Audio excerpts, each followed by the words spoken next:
সকলকে শুভেচ্ছা।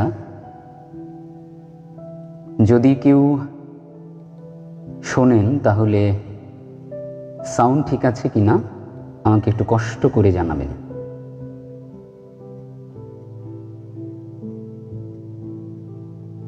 যদি কেউ শোনেন আমাকে একটু কষ্ট করে সাউন্ড সম্বন্ধে জানাবেন, আমি তাহলে কন্টিনিউ করব।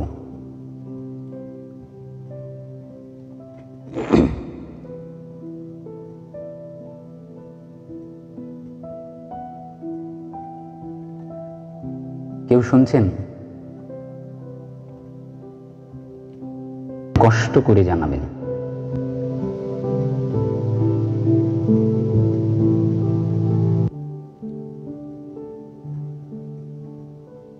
আমি একটু হ্যাঁ, একজন শুনছেন।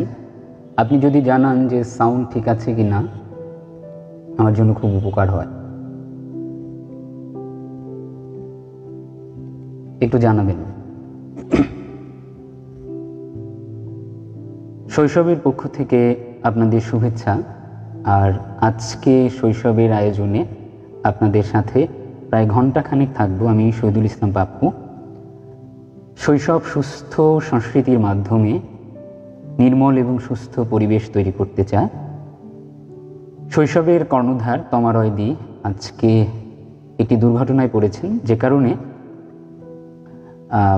তার জন্য আশীর্বাদ চাইছি সকলের কাছে এবং আমার জন্য আশীর্বাদ করবেন। আমি চেষ্টা করব, যদি আমি আমার এখানকার বৈদ্যুতিক সাপোর্টটা ঠিকঠাক পাই তাহলে আপনাদের পছন্দের কবিতা সহ, যদি আপনারা পছন্দের কবিতা বলেন, সেগুলোও আমি শোনানোর চেষ্টা করব। শুধু কবিতার জন্য এই জন্ম, শুধু কবিতার জন্য কিছু খেলা, শুধু কবিতার জন্য একা হিম সন্ধেবেলা, ভুবন পেরিয়ে আসা। শুধু কবিতার জন্য অপলক মুখশ্রীর শান্তি এক ঝলক। শুধু কবিতার জন্য তুমি নারী, শুধু কবিতার জন্য এত রক্তপাত, মেঘে গাঙ্গেয় প্রপাত। শুধু কবিতার জন্য আমি অমরত্ব তাচ্ছিল্য করেছি, শুধু কবিতার জন্য। পড়ছিলাম কবি সুনীল গঙ্গোপাধ্যায়ের শুধু কবিতার জন্য। এটি খুবই বিখ্যাত একটি কবিতা। আমি আরও কবিতায় চলে যাব। যে দু একজন শুনছেন, যদি ভালো লাগে তাহলে অবশ্যই শেয়ার করবেন, কারণ পেজে সবসময় একটু কানেক্টিভিটিটা কম থাকে যে কোনো পেজেই, খুব বড় পেজ না হলে, যে কারণে আপনারা যদি একটু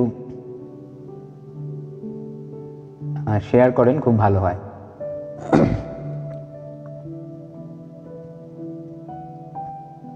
আমার ভালোবাসার কোনো জন্ম হয় না, মৃত্যু হয় না,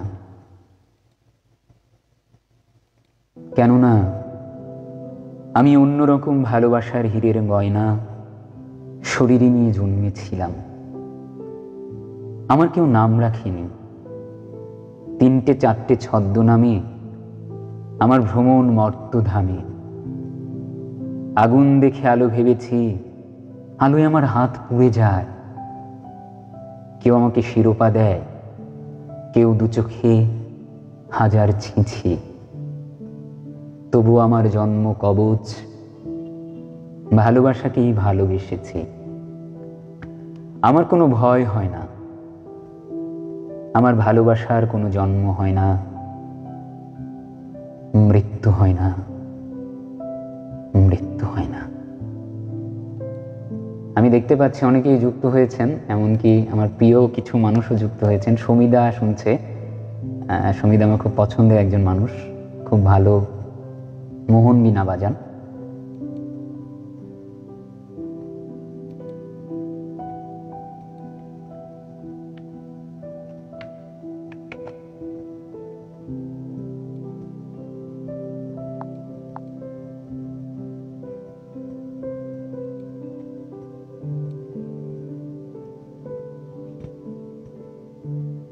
গাহি সাম্যের গান।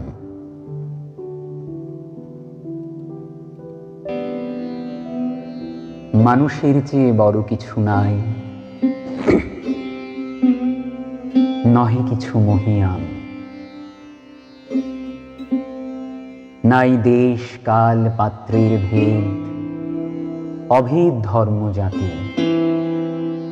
সব দেশে সব কালে, ঘরে ঘরে তিনি মানুষের জ্ঞাতি।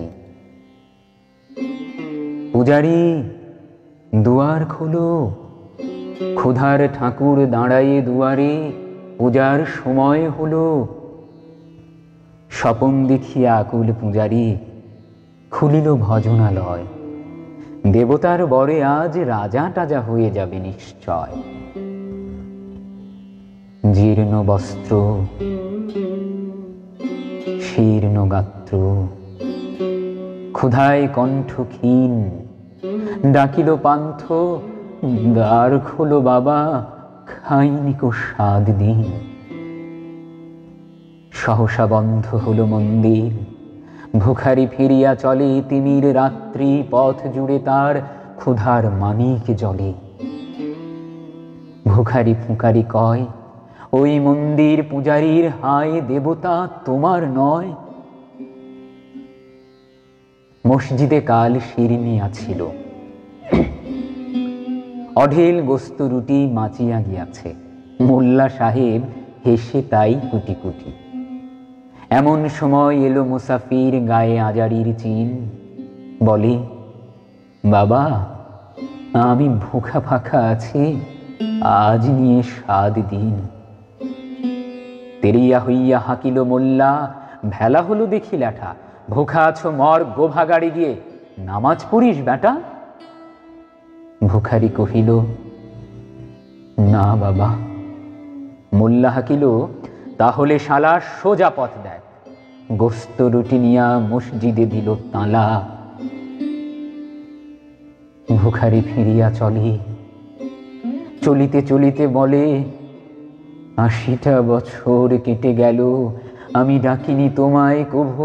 আমার ক্ষুধার অন্নতা বলে বন্ধ করনি প্রভু। তব মসজিদ মন্দিরে প্রভু নাই, মানুষের দাবি। মোল্লা পুরুত লাগায়েছে তার সকল দুয়ারে চাবি। কোথা চেঙ্গিস, গজনি মামুদ, কোথায় কালা পাহাড়। ভেঙে ফেল ওই ভজনালয়ের যত তালা দেওয়া দ্বার।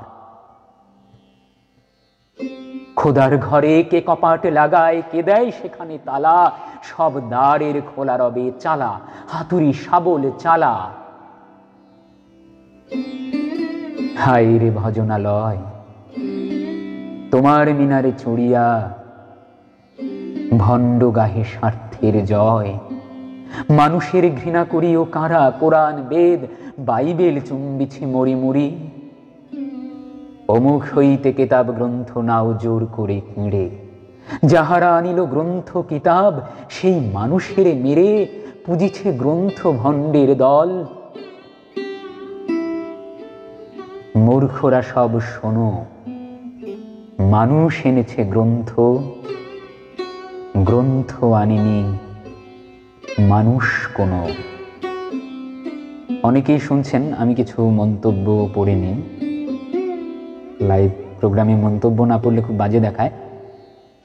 সুরঞ্জিত রয় তিনি লিখেছেন ওকে, আচ্ছা ধন্যবাদ, সাউন্ড ওকে। সমিদা লিখেছেন তোমার সমিদাস আছে, অনেক ধন্যবাদ দাদা। প্রদীপ কুমার লিখেছেন যুক্ত হলাম, ভালো লাগছে, অনেক ধন্যবাদ। সাউন্ড সিস্টেম ভালো হলে কণ্ঠ ভালো লাগে। আচ্ছা, আমি একটা ছোটোখাটো নিয়ে বসেছি, খুব ভালো কিছু না, এটা সরাসরি কিছুটা কাজে দেয়, স্ট্রিমিয়ার্ডে কাজে দেয় না। কিন্তু আজকে আমার এখানে কি সব ঠিকঠাক যাচ্ছে, মানে সাউন্ড, ব্যাকগ্রাউন্ড মিউজিক সব কিছু যদি যায় আমাকে একটু যাচ্ছে কিনা আমাকে একটু জানান।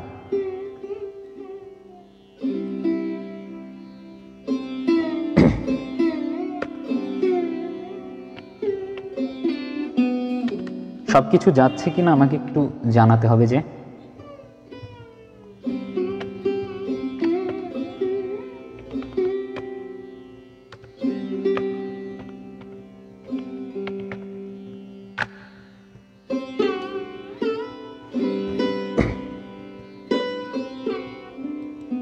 আমি ধরে নিচ্ছি যাচ্ছে, আমি পরের কবিতায় চলে যাচ্ছি।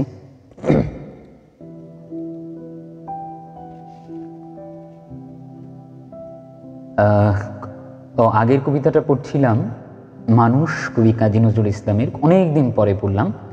পড়বার একটাই কারণ, আমার দেশে, মানে আমি বাংলাদেশে কিংবা আমার প্রতিবেশী দেশ ভারতে বর্তমানে রিভার্সলি কিছু ঘটনা ঘটছে। সেই ঘটনার প্রেক্ষিতে নজরুলের এই কথাগুলো খুব বেশি প্রাসঙ্গিক, যার দরুন আমি কবিতাটা পড়লাম। জানি না কতটুকু পেরেছি। একটা প্রেমের কবিতা পড়ি। ভারতের কবি সৈকত কুণ্ডুর লেখা প্রেম। তুমি যেদিন আমায় প্রথম চুমু খেয়েছিলে নন্দিনী, সেদিন তোমার ঠোঁটে মাছের ঝোলের গন্ধ লেগেছিল। যেদিন ফাঁকা ক্লাসে তোমাকে হঠাৎ জড়িয়ে ধরেছিলাম, সেদিন আমার মায়ের মৃত্যুবার্ষিকী ছিল। ভালোবাসা কোনো ক্রিয়াপদ নয় যেন, ভালোবাসা শুধুই ধীরে ধীরে হতে পারা, যার শেষ নেই সেই পথে হেঁটে যেতে। ভালোবাসা এক অদৃশ্য হাত ধরা। আসলে নিজেকে ভালোবাসে সব লোক, নিজেকেই খোঁজে প্রেমের ভেতর। তাই যেমন আগুন লুকিয়ে থাকে শুকানো কাঠে, আমরা তো জ্বলে নিশ্চয়ই হতে চাই। কোনো শরীরের বন্ধনে বাধা নেই, নাম লেখা নেই আগুন কিংবা জলে। এ যে ধীরে ধীরে তার সাথে মিশে যাওয়া, এ যে মৃত্যু, তাকেই জীবন বলে। এ আসলে হৃদয় নিয়ে খেলা। সারা জীবন খেলছি একা, তবে তুমি আমার হাতটি ধরে থাকো। শুরুই তো নেই, শেষ কি করে হবে? আমার কথা গাছের মতন পুঁতে তোমাকে তার ছায়ায় রেখে যাব। রোদের কাঁধে কাঁধ মেলাবে হাওয়া, জলের ভিড়ে তোমায় খুঁজে পাব। এই মাটিতে এই ইচ্ছে আমি রাখি। যন্ত্রণার নীল আকাশ হবে কবে, আকাশ মাটির মধ্যে সবই তুমি। শুরুই তো নেই, শুরুই তো নেই, শেষ কি করে হবে? আমার কোনো মুক্তি ছিল না তো, আমার কোনো মুক্তি পেতে নেই। তীরের মতো মন ছুটে যায় যেন, আলোর মতো সে বুকে ফিরবে। তখন তখন আমায় তুমি নতুন নামে ডেকো, ঠিক যেরকম রোজ ঘটে বাস্তবে। আবার আবার ভালোবাসবো তুমি দেখো। শুরুই তো নেই, শেষ কি করে হবে? শুরুই তো নেই, শেষ কি করে হবে?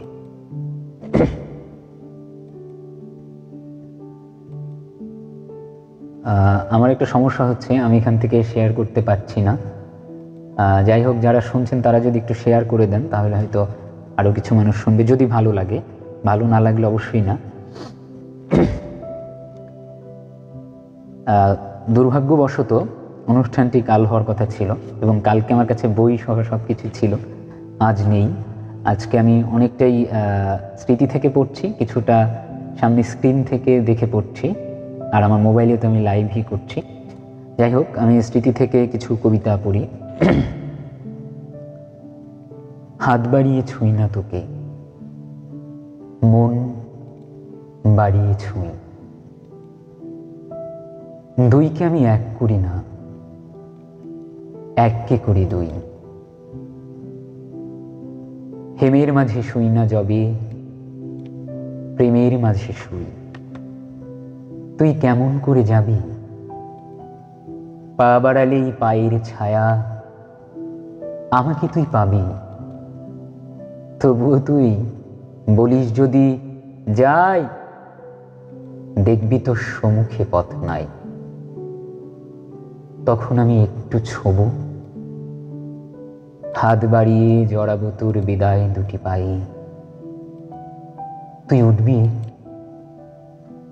আমার নাই, আমার বৈতরণী নাই, নাইয়ের মাঝে বসবো বটে না, এর মাঝে শোবো, হাত দিয়ে তো ছোবো না মুখ, দুঃখ দিয়ে ছোবো। তুই কেমন করে যাবি, কেমন করে যাবি?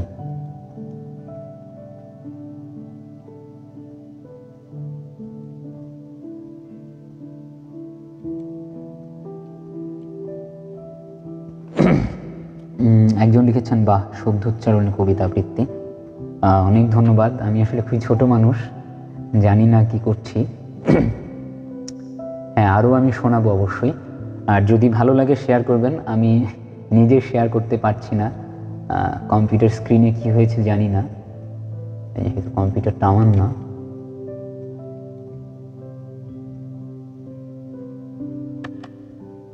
আচ্ছা, যাই হোক, আমি কবিতায় চলে যাই। শেয়ার আমার কাজ নয়, পরে প্রয়োজনে আমি শেয়ার করে দেব।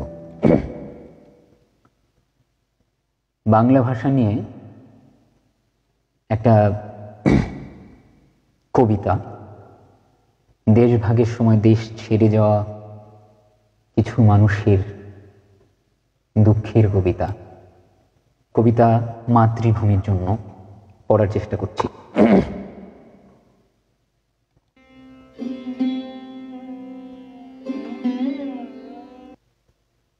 আমার বয়স তখন কতই বা, 4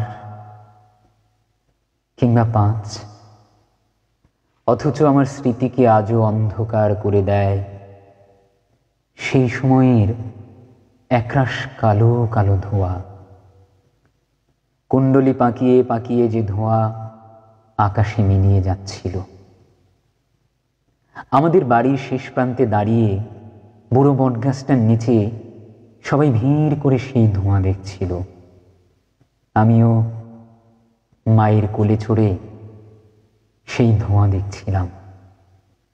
সবাই আতঙ্কে রায়ট লাগছে, রায়ট লাগছে, রায়ট লাগছে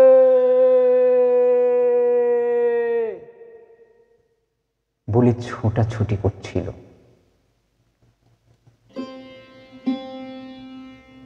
এবং তার কদিন পরে সদ্য বিবাহিত দাদা বৌদির সঙ্গে আমাকে কলকাতায় পাঠিয়ে দেওয়া হয়েছিল।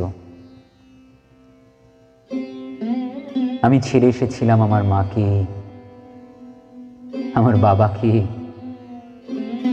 আমাদের সেই পুকুর পাড়ের নোনা গাছ, বাড়ির পেছনের পুকুর এবং আমার প্রিয় কাজলা দিদিকে। আমি ছেড়ে এসেছিলাম আমার জন্মভূমিকে, আমার মাতৃভূমিকে। আর সেদিনের পর থেকে একদিনের জন্য আমি আর ওই জন্মভূমিতে ফিরে যেতে পারিনি, একবারের জন্য না। এখন আমার স্মৃতিতে সব কিছু ঝাপসা। সেই ঘর, সেই গাছ, সেই কাজলা দিদি, সব সব।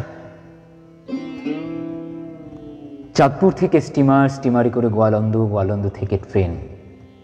দর্শনায় আমাদের বাক্স প্যাটরা ওলট পালট এবং অবশেষে এক সন্ধেবেলা শিয়ালদা স্টেশনে। তারপর ঘোড়ার গাড়ি, ঘোড়ার গাড়ি চেপে প্রেমচাঁদ বড়াল স্ট্রিট। প্রেমচাঁদ বড়াল স্ট্রিটে 3.5 হাত চওড়া এক অন্ধ গলি। সেই অন্ধ গলির 11 নম্বর বাড়িতে ছোট্ট একটি ঘর। সেই ঘরে দাদা বৌদির সঙ্গে খাঁচায় বন্দি আমি। আমি আমি আমি যার মুখে তখনও নোয়াখাইল্লা ভাষার টান। আমি যাকে দেখলেই প্রাইমারি স্কুলের ছেলেরা কানের উপর উপর হয়ে চিৎকার করে বলতো, বাঙালো, রস খাইলো, ভাড় ভাঙিলো, পয়সা দিল না। সেই আমি। চারদিকের ওই টিটকারির ভয়ে নিজের সমস্ত বাঙালপনাকে গোপন করবার জন্য প্রাণপণ চেষ্টা করতে করতে করতে করতে করতে করতে ধীরে ধীরে যখন অন্য মানুষ হয়ে উঠছিলাম, তখন আমার দেশ থেকে আমার বাবার একখানা চিঠি এসেছিল। সবাই সেই চিঠি নিয়ে জোরে জোরে আলোচনা করছিল এবং আমি শুনেছিলাম ঢাকায় নাকি গুলি চলছে। গুলি গুলি বহু বছর পরে জেনেছিলাম সেই গুলি চলেছিল তাদের উপরে যারা আমাদের মাতৃভাষা বাংলার মর্যাদা রক্ষা করতে ওপার বাংলায় লড়াই শুরু করেছিল। শুনেছিলাম তারা নাকি বাংলা ভাষার জন্য পুলিশের বন্দুকের সামনে জামার বোতাম খুলে চিৎকার করে গাইছিল, ওরা আমার মুখের কথা কাইরা নিতে চায়। আর সেই মুখের কথার গৌরব রক্ষা করতেই তারা নাকি পুষ্পাঞ্জলির মতো তাদের প্রাণকে সমর্পণ করেছিল। আর এপার বাংলায় আমি আমার সমস্ত বাঙালপনাকে ঝেড়ে ফেলে তখন ধীরে ধীরে হয়ে উঠছি কেতাদুরস্ত অন্য এক মানুষ। ইংলিশ মিডিয়াম স্কুল থেকে একটার পর একটা ক্লাস টপকে আমি রণপায়ে এগিয়ে চলেছি। ইংরেজিতে কথা বলায়, চালে চলনে, আদব কায়দায় আমি তখন সবাইকে রীতিমতো মুগ্ধ করতে পারি। রাম ব্যানার্জি লেনের বাড়ি ছেড়ে আমরা উঠে এসেছি কলকাতার এক অভিজাত পাড়ায়। কেউ আর আমায় বাঙাল বলতে সাহস পায় না, বরং একটু সমীহ করেই চলে। আমার দাদা বৌদি আমাকে নিয়ে গর্ব করে। আমরা তখন আমাদের ভূতপূর্ব বাঙাল জীবনকে রীতিমতো ঘৃণা করতে শিখে গেছি। তারপর থেকে আমার জীবনে শুধুই চড়াই। আমি এখন এক সাহেবী কোম্পানির নামী অফিসার, যে কোম্পানির অভিভাবক এক নামজাদা বহুজাতিক কোম্পানি। সেই কোম্পানির স্বার্থে আমাকে এখন দেশে বিদেশে উড়ে বেড়াতে হয়। অধিকতর বিদেশি ব্যবসা, পরামর্শ, কমিশন ইত্যাদি অর্জনের মধ্য দিয়ে আমার আজকের বিকাশ, আমার প্রতিপত্তি। আমার ছেলেমেয়েরা আমাকে ড্যাডি বলে ডাকে, মাকে মাম্মি। আমার মতো ওরাও এখন শুদ্ধ করে বাংলায় কথা বলতে পারে না, শুদ্ধ করে লিখতে পারে না মাতৃভাষার কয়েকটা লাইন। আমার ছেলে মেয়েদের কাছে বাংলা ভাষা একান্তই একান্তই একান্তই বিদেশি। সেবার লন্ডনে এক জাপানি শিল্পপতিকে বিদেশের মাটিতে দাঁড়িয়ে যখন তার মাতৃভাষা জাপানিতে অন্যদের সঙ্গে অনর্গল কথা বলতে শুনেছিলাম, তখন আমার বুকের ভেতর কেমন যেন একটা কষ্ট হচ্ছিল। ইংরেজিতে কথা বলতে না পারার জন্য ওই মানুষটির ভেতর কোনো লজ্জা ছিল না, বরং মাতৃভাষায় কথা বলতে পারার অহমিকায় মানুষটিকে যেন উজ্জ্বল হয়ে উঠতে দেখেছিলাম। আমার ভেতরে সে অভিজ্ঞতার যন্ত্রণা একটা কান্না হয়ে গুমড়ে গুমড়ে উঠছিল। আর আমার মনে হচ্ছিল আমার কোনো মাতৃভূমি নেই, আমার কোনো মাতৃভাষা নেই, আমি যেন এক শিকড়বিহীন চির বিদেশি। তাই মাতৃভাষার জন্য যারা জীবন দেয় তারা কেমন মানুষ আজ আমার ভীষণ জানতে ইচ্ছে করে। আমার বুকের মধ্যে সেই বাংলাদেশের জন্য, সেই বাংলা ভাষার জন্য, একটুখানি বাঙালি হয়ে ওঠার জন্য একটা ভয়ঙ্কর যন্ত্রণা টন টন করে ওঠে, টন টন করে ওঠে, টন টন করে ওঠে।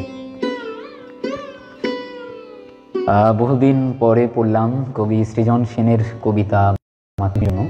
আমার খুব পছন্দের একটি কবিতা, আমি মঞ্চে সাধারণত পড়ি। জানি না কতটা আজকে দিতে পেরেছি। আপনারা অবশ্যই মতামত জানাবেন, আমি খুশি হব।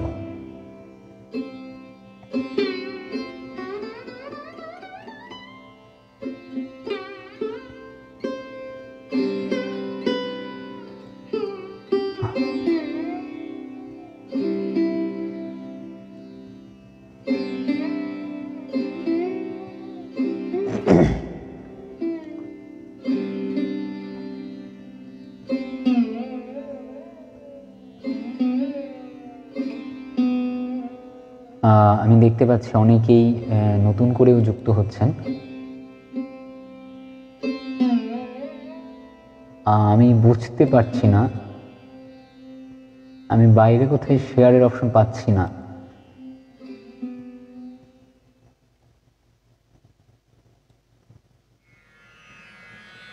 আমি পরের কবিতাই বরং যাই।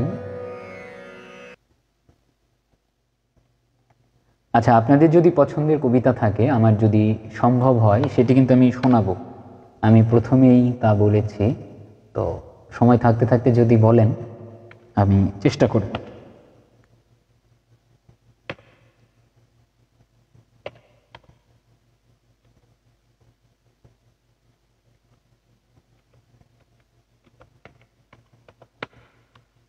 আপনারা যারা শুনছেন,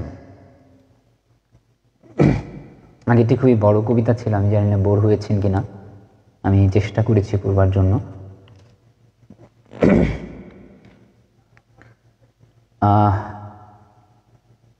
কবি রবীন্দ্রনাথ ঠাকুরের বিখ্যাত এবং এখনকার জন্য খুবই যথাযথ কবিতা ধর্মমোহ পড়বার চেষ্টা করছি। ধর্মের বেশে মোহ এসে যারে ধরে, অন্ধ সেজন মারে আর শুধু মরে। নাস্তিক সেও পাই বিধাতার বর, ধার্মিকতার করে না আড়ম্বর। শ্রদ্ধা করিয়া জালে বুদ্ধির আলো, শাস্ত্রে মানে না, মানে মানুষের ভালো। বিধর্ম বলি মারে পর ধর্মেরে, নিজ ধর্মের অপমান করি ফেরে। পিতার নামেতে হানে তার সন্তানে, আচার লইয়া বিচার নাহিক জানে। পূজাগৃহে তোলে রক্ত মাখানো ধ্বজা, দেবতার নামে এ যে শয়তান ভজা। অনেক যুগের লজ্জা ও লাঞ্ছনা, বর্বরতার বিকার বিড়ম্বনা। ধর্মের মাঝে আশ্রয় দিল যারা, আবর্জনায় রচে তারা নিজ কারা। প্রলয়ের ওই শুনি শৃঙ্গধ্বনি, মহাকাল আসে ওই লুয়ে সম্মার্জনী। যে দেবে মুক্তি তারে খুঁটি রূপে গাড়া, যে মিলাবে তারে করিল ভেদের খাড়া। যে আনিবে প্রেম অমৃত উৎস হতে, তারি নামে ধরা ভাষায় বিষের স্রোতে। তরি ফুঁটা করে পার হতে গিয়ে ডোবে, তবু এরা কারে অপবাদ দেয় ক্ষোভে। হে ধর্মরাজ, ধর্ম বিকার নাশী, ধর্ম মূঢ় জনেরে বাঁচাও আসি। যে পূজার বেদি রক্তে গিয়েছে ভেসে, ভাঙো ভাঙো আজি ভাঙো তারে নিঃশেষে। ধর্ম কারার প্রাচীরে বজ্র হানো, এ অভাগা দেশে জ্ঞানের আলো কানো। এ অভাগা দেশে জ্ঞানের আলো কানো। কবি রবীন্দ্রনাথ ঠাকুর দেশে বলেছেন, আমি বলবো বিশ্বে। এ অভাগা বিশ্বে জ্ঞানের আলো কানো।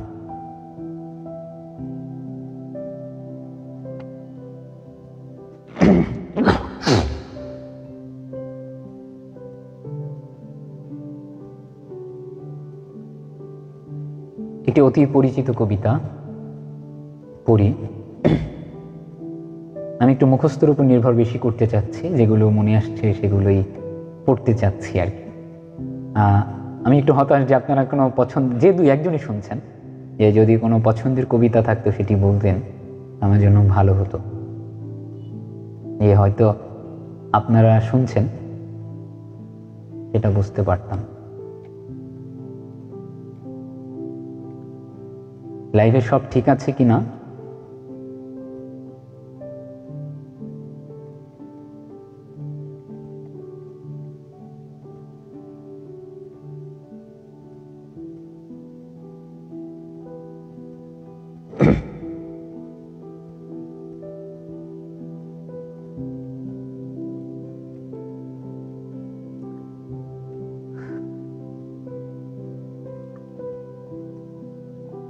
আমার বন্ধু নিরঞ্জন, কবি ভাস্কর চৌধুরী। অনেক কথা বলবার আছে আমার, তবে সবার আগে নিরঞ্জনের কথা বলতে হবে আমাকে। নিরঞ্জন আমার বন্ধুর নাম। আর কোনো নাম ছিল কি তার আমি জানতাম না। ওর একজন বান্ধবী ছিল, অবশ্য কিছুদিনের জন্য। সে তাকে প্রীতম বলে ডাকত। ওর বান্ধবীর নাম ছিল জয়লতা।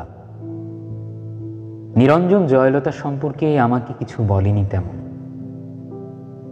জয়লতাকে কখন লিখেছিল কিনা সে কথাও আমাকে সে বলেনি। তবে জয়লতার একটা চিঠি আমি দেখেছি। একটা চিঠি ছিল এরকম: প্রীতম, সময় গড়িয়ে যাচ্ছে। তুমি বলেছ এখন দুঃসময়, কিন্তু আমি জানি সব সময়ই সুসময় যদি কেউ ব্যবহার করতে জানে তাকে। আমি বুঝি বেশি দিন নেই, যদি পারো এক্ষুনি তুলে নাও, নইলে অন্য পুরুষ ছিবড়ে খাবে আমাকে। আমার ঘরে বসে সিগারেট টানতে টানতে নিরঞ্জন চিঠিটা চুপ করে এগিয়ে দিয়ে বলেছিল, বিভু, চিঠিটা পড়ুন।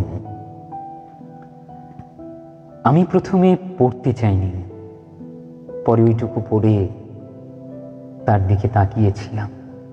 না, ওই সিগারেটের ধোঁয়ায় আমি কোনো নারী প্রেম তাড়িত মানুষের ছায়া দেখিনি। ভয়ানক নির্বিকার। কিছু বলছেন না যে? আমি জিজ্ঞেস করেছিলাম। কি বলবো এই ব্যাপারে? কোন ব্যাপারে? এই যে জয়লতা। বাদ দিন। আমি বাদ দিয়েছিলাম।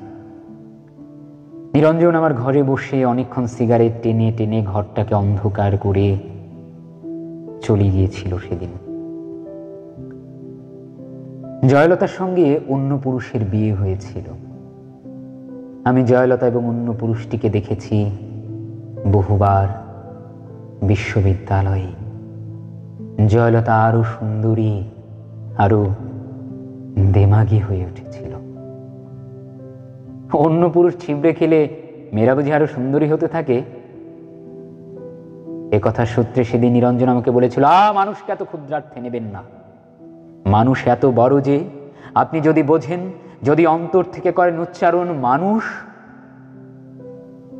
তো আপনি কাঁদবেন। আমি মানুষের পক্ষে, মানুষের সঙ্গে এবং মানুষের জন্যে, হ্যাঁ, মানুষের মুক্তির জন্য নিরঞ্জন মিছিল করত। আমি শুনেছি নিরঞ্জন বলছে, তুমি দুষ্কৃতী মারো, বাঙালি মারো, হিন্দু মুসলমান মারো, গেরিলা তামিল মারো, এভাবে যেখানে যাকেই মারো না কেন ইতিহাস লিখবে এত মানুষ মরেছে। বড়ই করুণ এবং বড়ই দুঃখজনক। শক্তির সপক্ষে তুমি যারই মৃত্যু উল্লেখ করে উল্লাস করো না কেন, মনে রেখো মানুষই মরেছে। এই ভয়ঙ্কর সত্য কথা নিরঞ্জন বলেছিল। মিছিলে হাত উঠিয়ে বলেছিল, এভাবে মানুষ মারা চলবে না, মানুষকে বাঁচতে দাও। এভাবে মানুষ মারা চলবে না, মানুষকে বাঁচতে দাও। নিরঞ্জন আমার বন্ধু।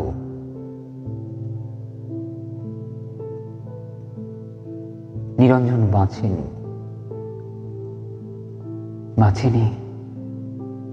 ওর উদ্যত হাতে লেগেছিল মানুষের হাতে বানানো বন্দুকের গুলি, বুকেও লেগেছিল। যেখান থেকে মানুষ মানুষ শব্দটি বড় পবিত্রতায় বেরিয়ে আসতো, সেই লাশ আমার বন্ধু নিরঞ্জনের লাশ। আমি দেখেছি রক্তাক্ত ছিন্ন ভিন্ন সে লাশ। মানুষ কাঁধে করে সে লাশ বয়ে এনেছিল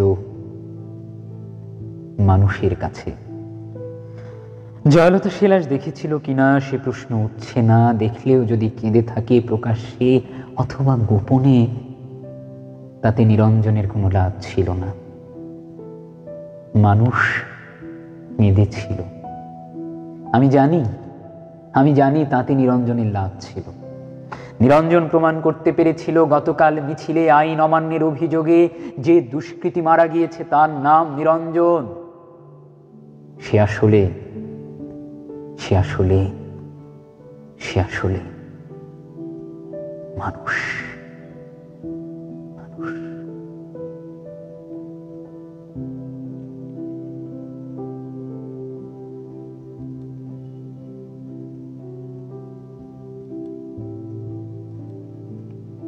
আমি মানুষের পক্ষে, মানুষের সঙ্গে এবং মানুষের জন্য পৃথিবীর সকল মানুষেরই এমনটি হওয়া উচিত।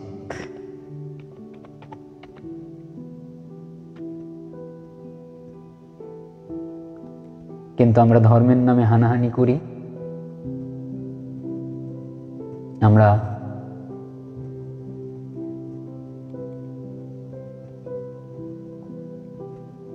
কেউ যদি একটু ধনী হয়, প্রভাবশালী হয়, প্রতিপত্তি হয়, আমরা তারা একটু সমাজের নিচু স্তরের মানুষের প্রতি নিপীড়ন নির্যাতন বজায় রাখে। আমরা মানুষ বুঝি না। কেউ কেউ হয়তো করেন, তারা মহান এবং সেই মহানদের জন্য পৃথিবীটা টিকে আছে। ভজিলে সোনা মানুষ হবি,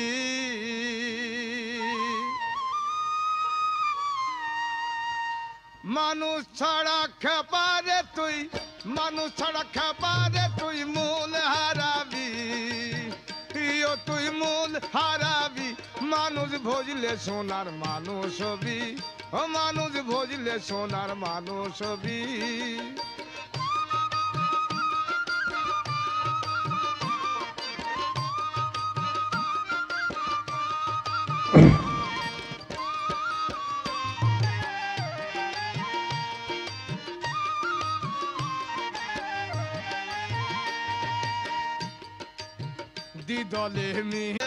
দিদলে মিনালে সোনার মানুষ উজলে, মানুষ গুরুর কৃপা হলে, মানুষ গুরুর কৃপা হলে জানতে পাবি, ও তুই জানতে পাবি। মানুষ ভজলে সোনার মানুষ হবি, ও মানুষ ভজলে সোনার মানুষ হবি।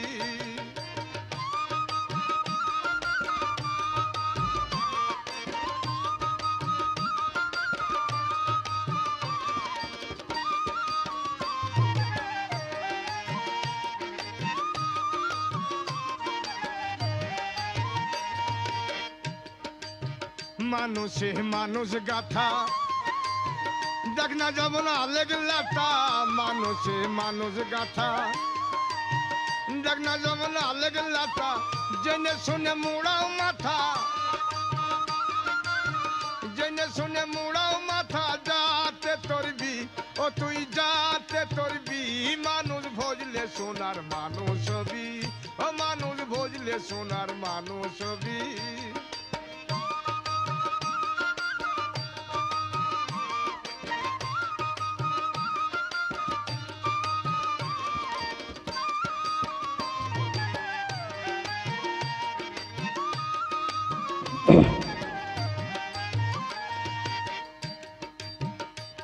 আরে মানুষ ছাড়া মন রে আমার, দেখবি রে সব সৈন্যকার। মানুষ ছাড়া মন রে আমার, দেখবি রে সব সৈন্যকার।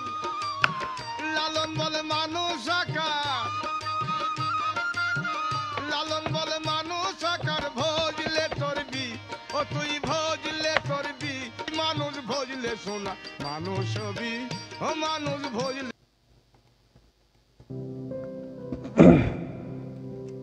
কবি রফিক আজাদের কবিতা প্রতীক্ষা।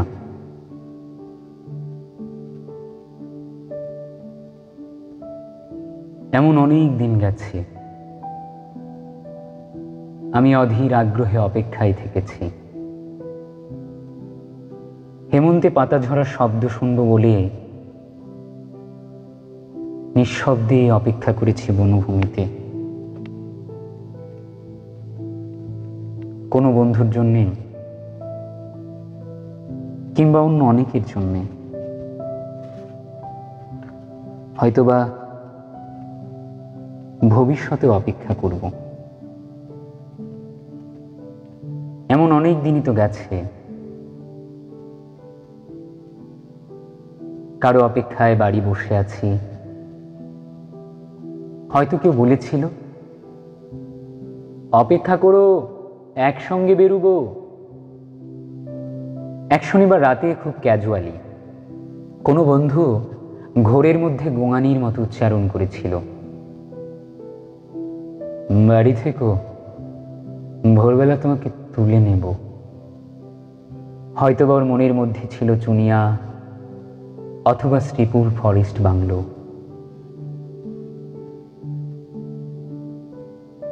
আমি অপেক্ষায় থেকেছি, বন্ধুর মধুর হাসি আর শত্রুর ছুরির জন্যেও অপেক্ষায় থেকেছি।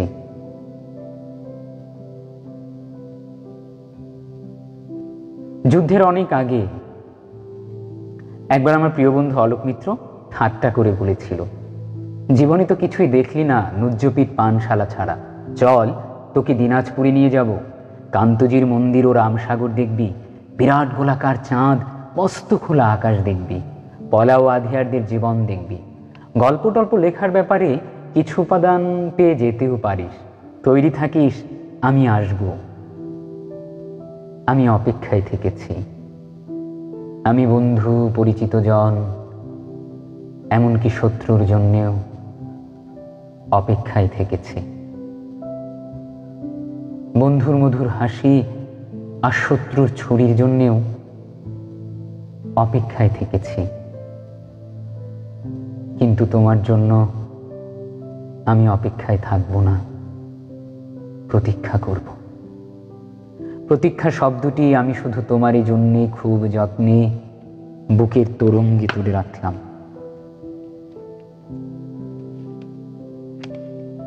অভিধানের শব্দ দুটির তেমন কোনো আলাদা মানে নেই, কিন্তু আমরা দুজন জানি ওই দুই শব্দের মধ্যে পার্থক্য অনেক। অপেক্ষা একটি দরকারি শব্দ, আটপৌড়ে, দোতনাহীন, ব্যঞ্জনাবিহীন, অনেকের প্রয়োজন মেটায়। প্রতীক্ষায়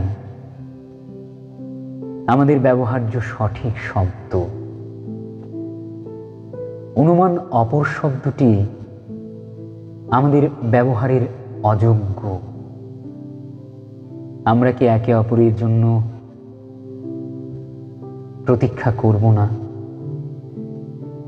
আমি তোমার জন্য পথপ্রান্তে অশ্বত্থের মতো দাঁড়িয়ে থাকব, ওই বৃক্ষ অনন্তকাল ধরে যোগ্য পথিকের জন্য প্রতীক্ষমান। আমাকে তুমি প্রতীক্ষা করতে বলো, আমি ঠাঁই দাঁড়িয়ে থাকবো অনর বিশ্বাসী। দাঁড়িয়ে থাকতে থাকতে আমার পায়ে শেকড় গজাবে। আমার প্রতীক্ষা তবু ফুরবে না, ফুরবে না, ফুরবে না।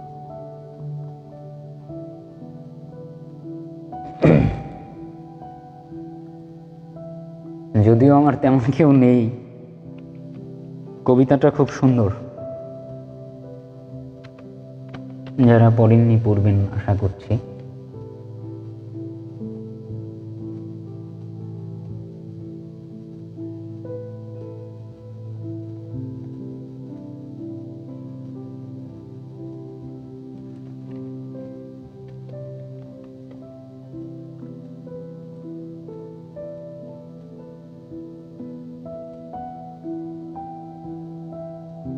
ভয়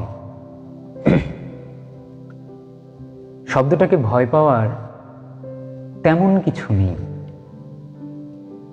স্নেহ শব্দটার কাছাকাছি থাকা ভালো।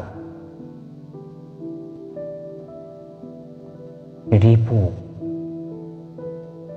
শব্দটাকে চোখে চোখে রাখতে হয়। ফুল শব্দটা কত কিছু যে মানে ভাবলে হাসি পায়।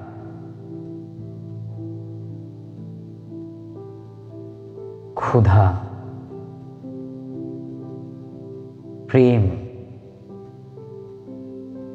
শব্দটা সব থেকে ঝটপটে। কখন কোথায় যায়, কি বিপত্তি ঘটায় বলা মুশকিল। ক্ষুধা শব্দটা আদিম এবং সব থেকে হিংস্র। ক্ষুধার ধার, উৎস, গতি, প্রকৃতি, পরিণতি সবই ভয়ঙ্কর। প্রেরণা শব্দটার স্পর্শ সবাই পায় না, তবে মোলায়েম ও স্পর্শকাতর এই শব্দে কারো জীবন টিবন বদলে যেতে পারে। সুখ শব্দটা ভারী মিষ্টি, খুবই লোভনীয়, যদিও তার উৎস এবং মাত্রা সম্বন্ধে কেউই নিশ্চিত নয়। স্বর্গ শব্দটা সকলেরই জানা, যদিও তার অবস্থান সম্পর্কে কেউই জ্ঞাত নয়। সোহাগ শব্দটা মেঘের মতো, উড়ে বেড়ায়, রং বদলায়, ধ্বনি বদলায়, আকার বদলায়, মন বদলায়। কিছু কিছু শব্দ উচ্চারণে আবার শরীরে বুদবুদ, যেমন বৃষ্টি, আগুন, আঁচড়, ঘ্রাণ, ঢেউ, চুম্বন। কিছু শব্দ মানে রং দেখা, রং, আকাশ, সূর্যাস্ত, অন্ধকার, তুষার। কিছু কিছু শব্দ উচ্চারণে আবার শরীরে বুদবুদ, যেমন বৃষ্টি, আগুন, আঁচড়, ঢেউ, চুম্বন।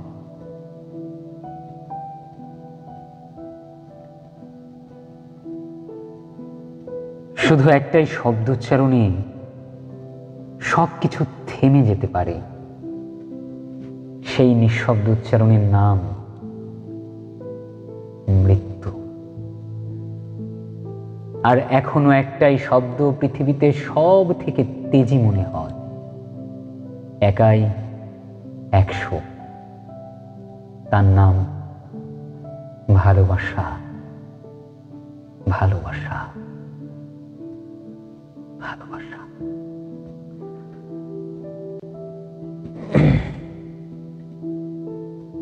আমরা আসলে আজকের আয়োজন হয়তো শেষের দিকে চলে এসেছে, খুব শীঘ্রই শেষ করব।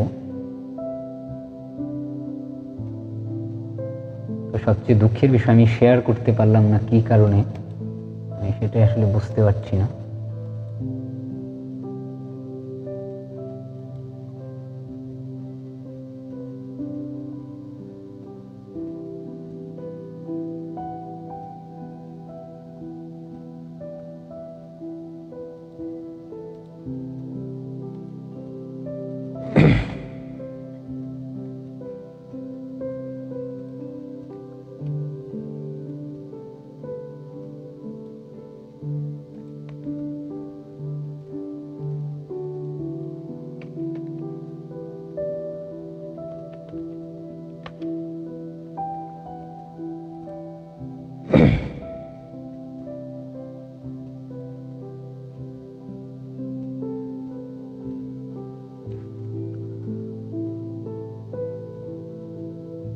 আজও আমি বাতাসে লাশির গন্ধ পাই,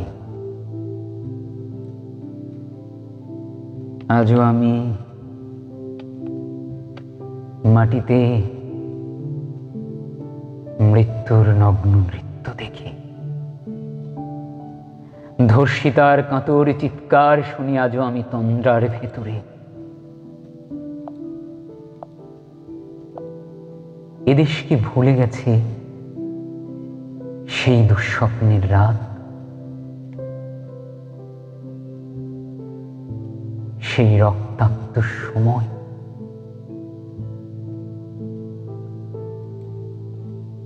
বাতাসে লাশের গন্ধ ভাসে,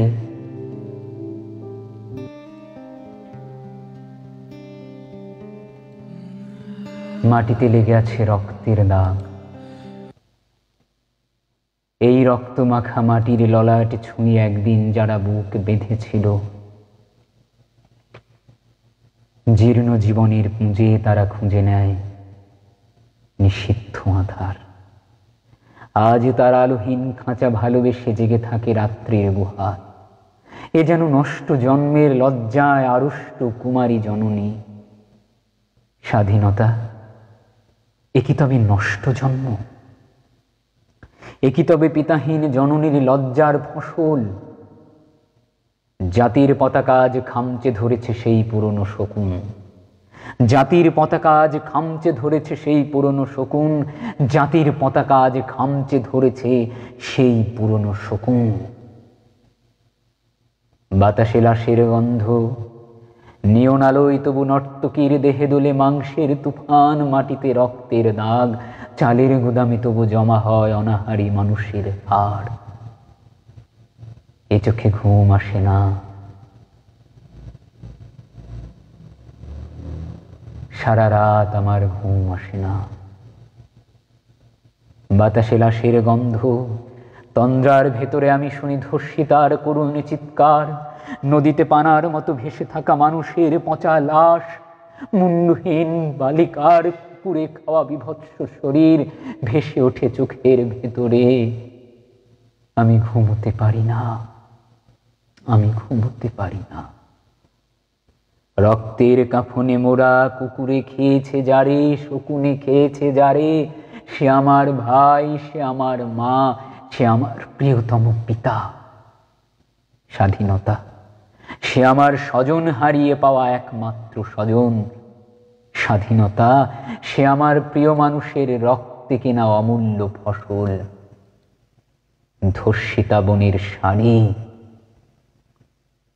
ওই আমার রক্তাক্ত জাতির পতাকা। পতাকা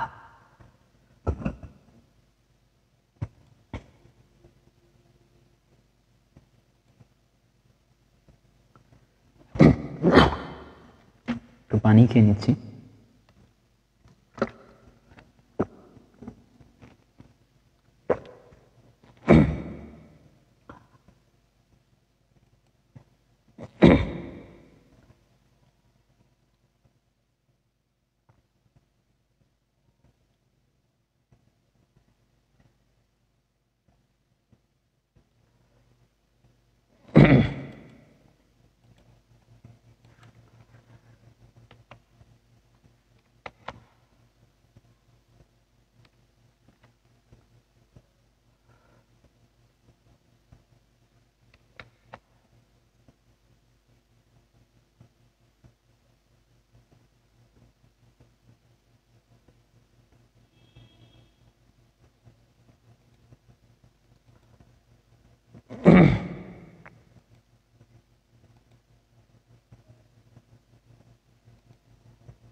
মাঝে মধ্যে হঠাৎ সহসা কেন যে জানি না বুকের ভেতরে খুব অভ্যন্তরে গভীরে কোথাও আমি অনুভব করি এক অস্ফুট আবেগ, যে আবেগের নাম আজও স্থির করে উঠতে পারেনি মানুষ।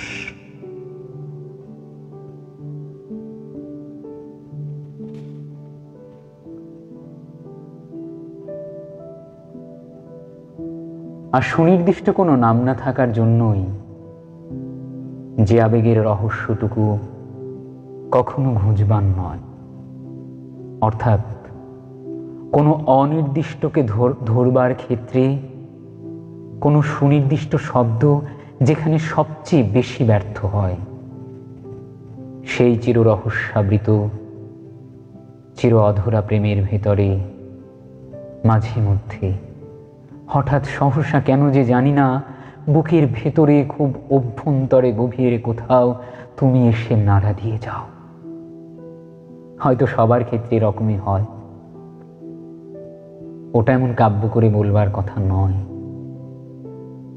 আমিও মানি সেই সহজ সরল সত্যটা, তবুও কেন কাব্য করে বলি? বলি এজন্য যে অন্য সবার ক্ষেত্রে যা হয় আমার ক্ষেত্রে তার কিছুটা ব্যতিক্রম তো হতে পারত, কিন্তু হয়নি। ভালোবাসা আমাকেও বেশ ভুগিয়েছে।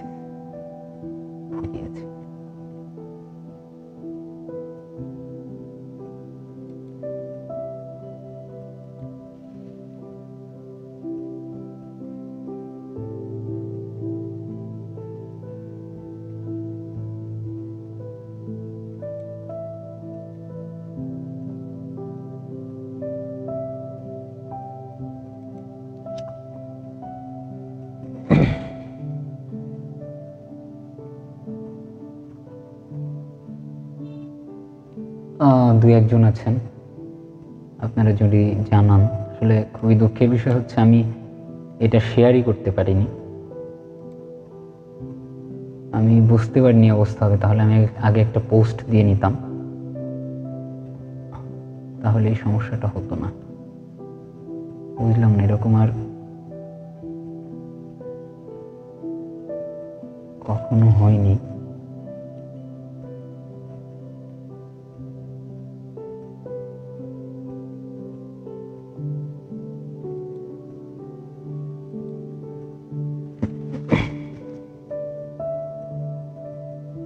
অদ্ভুত আধারে এসেছি পৃথিবীতে আজ, যারা অন্ধ সবচেয়ে বেশি আজ চোখে দেখে তারা, যাদের হৃদয়ে কোনো প্রেম নেই, প্রীতি নেই, করুণার আলোড়ন নেই, পৃথিবী অচল আজ তাদের সুপরামর্শ ছাড়া, যাদের গভীর আস্থা আছে আজও মানুষের প্রতি, এখনো যাদের কাছে স্বাভাবিক বলে মনে হয় মহৎ সত্য অথবা রীতি, কিংবা শিল্প অথবা সাধনা, শকুন ও শেয়ালের খাদ্য আজ তাদের হৃদয়। অদ্ভুত আঁধার এক এসেছে পৃথিবীতে আজ, যারা অন্ধ সবচেয়ে বেশি আজ চোখে দেখে তারা, সবচেয়ে বেশি আজ চোখে দেখে তারা।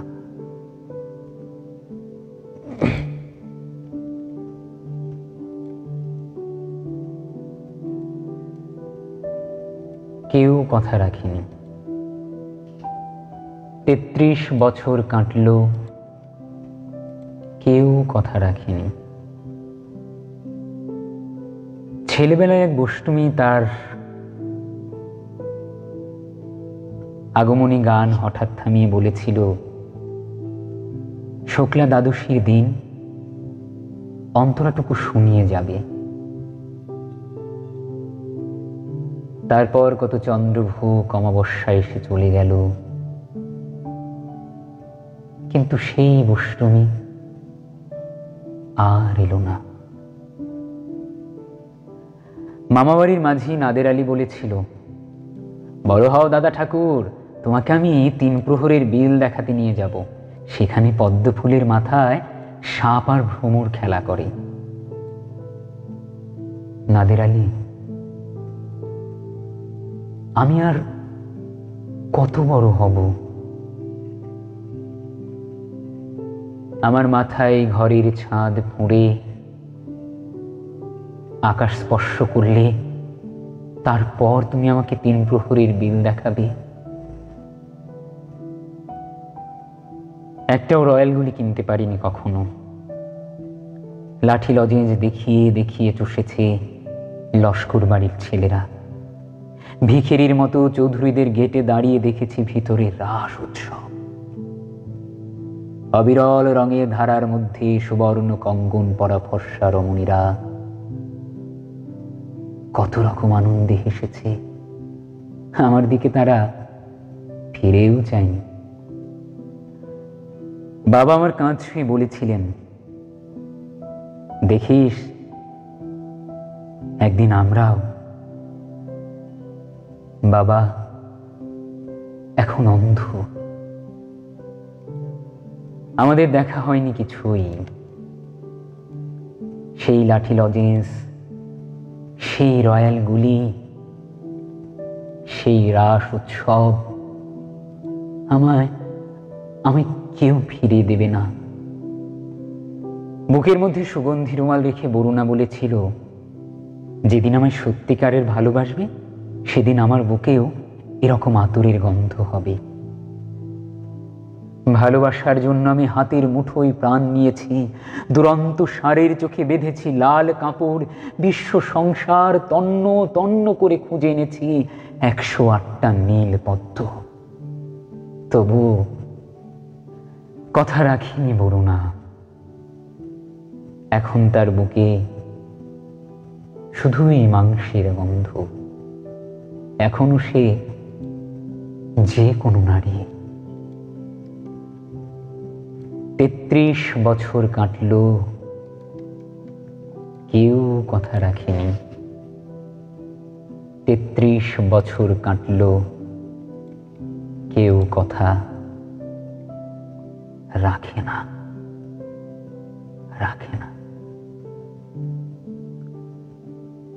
আরো কয়েকজন যুক্ত হয়েছেন, আপনারা যদি একটু ফিডব্যাক দিতেন তাহলে আসলে বোঝার জন্য খুব ভালো হতো।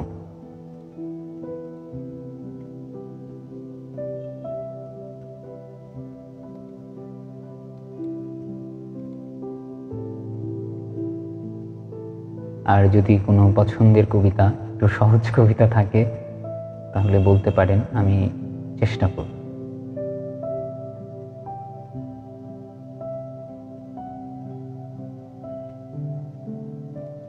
নতুন করে অনেকেই ঢুকেছেন।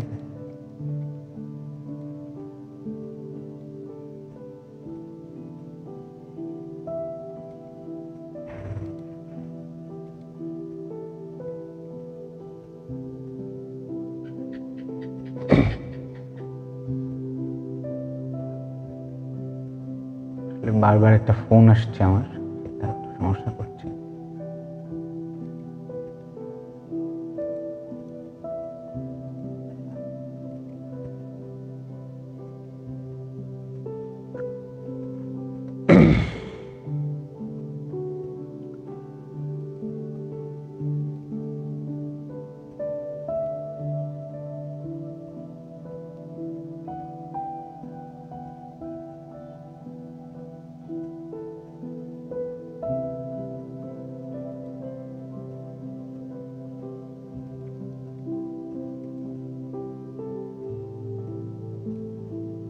মৃত্যু আমাকে নেবে, জাতিসংঘ আমাকে নেবে না। আমি তাই নিরপেক্ষ মানুষের কাছে, কবিদের সুধীর সমাবেশে আমার মৃত্যুর আগে বলে যেতে চাই, সুধীবৃন্দ ক্ষান্ত হন, গোলাপ ফুলের মতো শান্ত হন।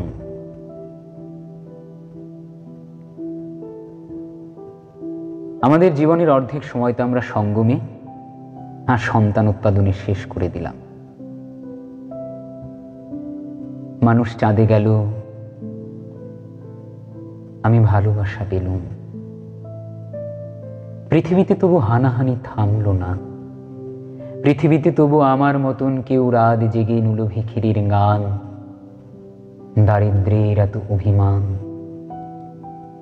দেখল না। আমাদের জীবনের অর্ধেক সময় আমরা সঙ্গমে আর সন্তান উৎপাদনে শেষ করে দিলাম। সুধীবৃন্দ, তবু জীবনে কয়বার বলুন তো আমরা আমাদের কাছে বলতে পেরেছি ভালো আছি, খুব ভালো আছি, খুব ভালো আছি, খুব ভালো আছি।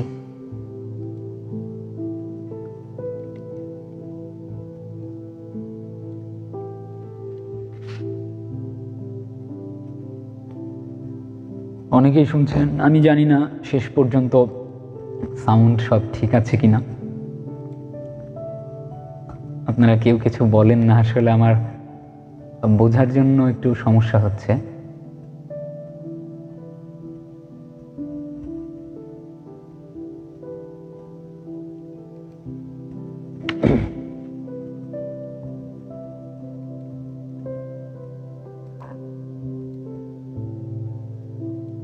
আচ্ছা, সমস্যা নেই, কেউ কিছু না বললে আমি পরের কবিতায় যাচ্ছি।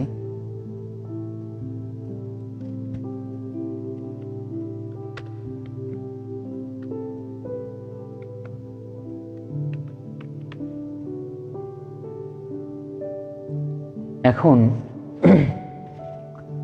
আমরা একটা দুঃসময় কাটাচ্ছি।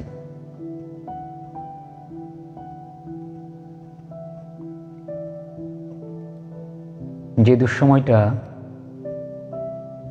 সহসা কাটবে না। যারা সৃষ্টিশীল কাজ করি, কিংবা সৃষ্টিশীল কাজ করতে হয় না, আসলে যাদের সমাজের সংকটে মন কাঁদে, তারা এখন সবচেয়ে বেশি সংকটে আছি। অনেক সময় হতাশ হয়ে যাই, তারাই হতাশ হই যারা সমাজের জন্য অপকারী, সমাজে প্রতিনিয়ত দুর্নীতি করছে, সন্ত্রাসী কার্যক্রম চালাচ্ছে, সাম্প্রদায়িক সহিংসতা চালাচ্ছে। তারা আসলে কখনো হতাশ হয় না। আমরা যারা হতাশ হচ্ছি, আমি নিজে বারবার হতাশ হই এবং আসলে রিয়্যাক্ট করে ফেলি, প্রতিক্রিয়া দেখিয়ে ফেলি, কারণ সম্ভব হয় না, এতটা আক্রমণাত্মক অবস্থা দেখে পারি না, মানুষ তো। কবি রবীন্দ্রনাথ ঠাকুরের দুঃসময়।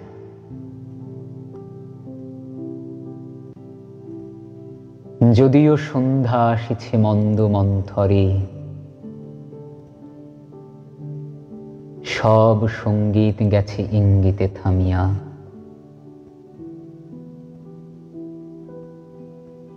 যদিও সঙ্গী নাহি অনন্ত অম্বরে, যদিও ক্লান্তি আসিছে অঙ্গে নামিয়া। মহাশঙ্কা জপিছে মৌন মন্তরে, দিক দিগন্ত অবগুণ্ঠনে ঢাকা। তবু বিহঙ্গ ওরে বিহঙ্গ মোর, এখনি অন্ধ বন্ধ করোনা পাখা। এনহে মুখর বনু মর্মর গুঞ্জিত, এ যে অজাগর গরজি সাগর ফুলিছে। এনহে কুঞ্জ কুন্দ কুসুম রঞ্জিত, ফেনু হিল্লোল কল কল্ললে দুলিছে। কোথায় ঋষি তীর, ফুল পল্লব পুঞ্জিত, কোথা ঋষি নীর, কোথা আশ্রয় শাখা। তবু বিহঙ্গ, ওরে বিহঙ্গ মোর, এখনি অন্ধ বন্ধ করুণা পাখা। এখনো সম্মুখে রয়েছে সূচির সর্বরী, ঘুমায় অরুণ সুদূর অস্ত অচলে, বিশ্বজগৎ নিঃশ্বাস বায়ু সম্বরী, স্তব্ধ আসনে প্রহর গুনিছে বিরলে। সবে দেখা দিল অকুল তিমির সন্তরী, দূর দিগন্তে ক্ষীণ শশাঙ্ক বাঁকা। ওরে বিহঙ্গ, ওরে বিহঙ্গ মোর, এখনি অন্ধ বন্ধ করুণা পাখা। ঊর্ধ্ব আকাশে তারাগুলি মেলি অঙ্গুলি, ইঙ্গিত করি তোমা পানে আছে চাহিয়া। নিম্নে গভীর অধীর মরণ উচ্ছলি, শত তরঙ্গে তোমা পানে ওঠে ধাইয়া। বহুদূর তীরে কারা ডাকে বাঁধি অঞ্জলি, এসো এসো সুরে করুণ মিনতি মাখা। ওরে বিহঙ্গ, ওরে বিহঙ্গ মোর, এখনি অন্ধ বন্ধ করুণা পাখা। বেশ কিছু মানুষ যুক্ত হয়ে গেছে আমি দেখতে পাচ্ছি।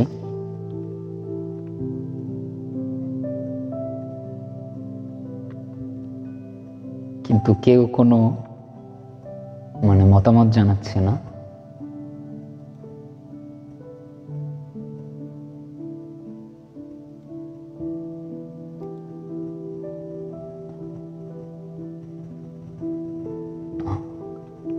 আপনারা যদি একটু কষ্ট করে কমেন্ট করে বলতেন সব ঠিকঠাক হচ্ছে কিনা।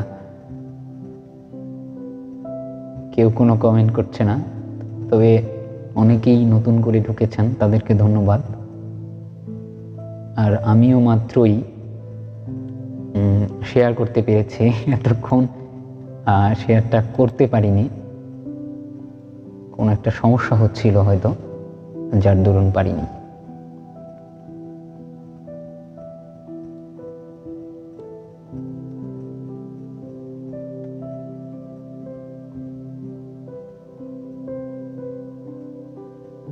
শুধু কবিতার জন্য এই জন্ম, শুধু কবিতার জন্য কিছু খেলা, শুধু কবিতার জন্য একা হিম সন্ধে বেলা, ভুবন পেরিয়ে আসা। শুধু কবিতার জন্য অপলক মুখশ্রীর শান্তি এক ঝলক, শুধু কবিতার জন্য তুমি নারী। আচ্ছা, আমার এখানে কোনো একটা সমস্যা হয়েছিল, দুজনকে মেসেজ করেছে। হ্যাঁ, আমি এখন কমেন্ট দেখতে পাচ্ছি, তো নতুন কোনো কমেন্ট আসছে না আর কি। আগের কমেন্টগুলো আমি বুঝতে পারছি না কি সমস্যা হচ্ছে। যাই হোক, আমার এখানে কিছু একটা সমস্যা হচ্ছে, আমি শেয়ারও করতে পারছিলাম না, এরকম হয়েছিল। এখন বিষয়টা মনে হয় ঠিক হয়েছে।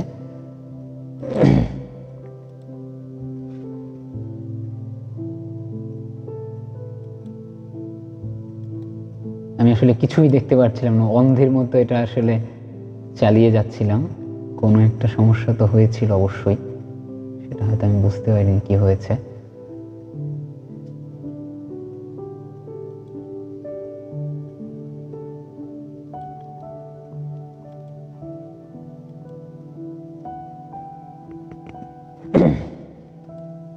আমি অন্য কবিতায় যাই, কি শোনাবো সেটা চিন্তা করছি আসলে।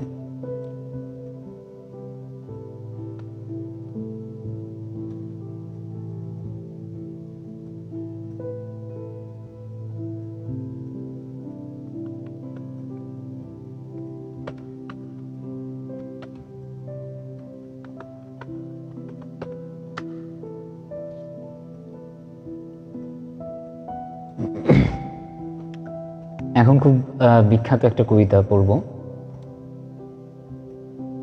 কবি রবীন্দ্রনাথ ঠাকুরের মাসি। আমি আমার মতোই পড়ব, অন্যদের সাথে মেলালে আসলে হবে না। পড়ছি।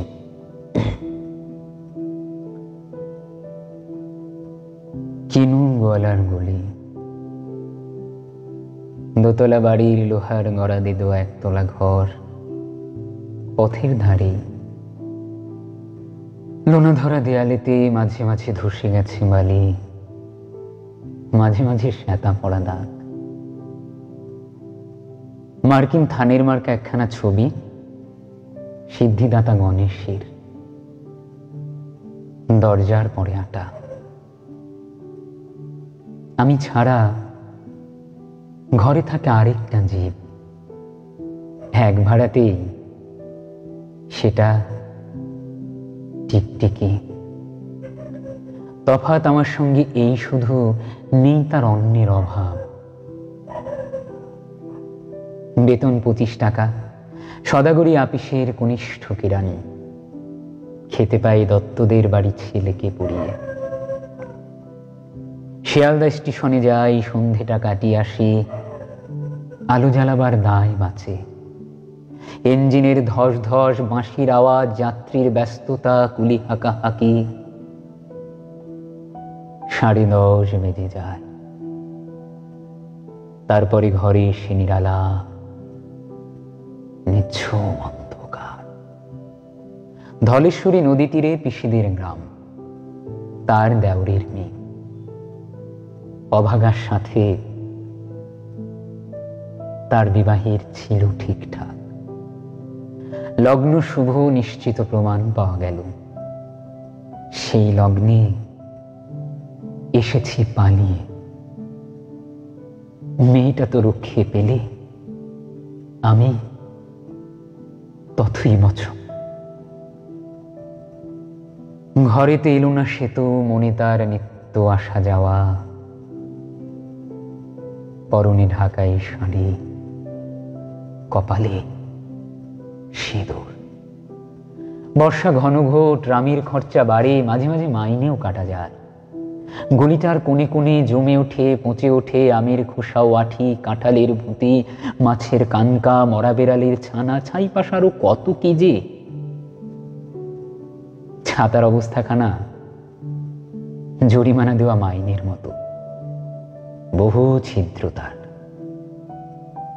আপিসের সাজ, গোপীকান্ত গোসাইয়ের মনটা যেমন সর্বদাই রসসিক্ত থাকে। বাদুলের কালো ছায়া স্যাঁতস্যাঁতে ঘরটাতে ঢুকে, কলে পড়া জন্তুর মতন মূর্ছায় অসার। দিন রাত মনে হয় কোন আধমরা জগতের সঙ্গে যেন আষ্টে পৃষ্ঠে বাধা পড়ে আছে। গলির মোড়ে থাকে কান্তবাবু, যত্নে পাট করা লম্বা চুল, বড় বড় চোখ, শৌখিন মেজাজ। কর্নেট বাজানো তার শখ। মাঝে মাঝে সুর জেগে ওঠে এগুলির বিভৎস বাতাসে, কখনো গভীর রাতে, ভোরবেলা আলো অন্ধকারে, কখনো বিকেলে, কখনো বৈকালে ঝিকিমিকি আলোয় ছায়ায়। হঠাৎ সন্ধ্যায় সিন্ধু বারোয়ায় লাগে তান, সমস্ত আকাশে বাজে অনাদিকালের বিরহ বেদনা। তখনই মুহূর্তে ধরা পড়ে এগুলিটা ঘোর মিছে দুর্বিষহ মাতালের প্রলাপের মতো। হঠাৎ খবর পাই মনে, আকবর বাদশার সঙ্গে হরিপদ কিরানির কোনো ভেদ নেই। মাসির করুণ ডাক বে, ছেঁড়া ছাতা রাজ ছত্র মিলে চলে গেছে এক বৈকুণ্ঠের দিকে। এ গান যেখানে সত্য, অনন্ত গোধূলি লগ্নে, সেইখানে বহি চলে ধলেশ্বরী। তীরে তমালির ঘন ছায়া, আঙিনাতে যে আছে অপেক্ষা করে, তার পরনে ঢাকাই শাড়ি, কপালে সিঁদুর। সিঁদুর আমি আসলে আপনাদের কাছে দুঃখিত, যারা হয়তো এখানে কমেন্ট করছেন কিন্তু আমি পড়তে পারছি না। আমি জানি না পেজটাতে কি হচ্ছে, এক এক সময় এক একটা ঘটনা ঘটলো, আমি নিজে অবাক হয়ে গেছি যে কি ঘটলো।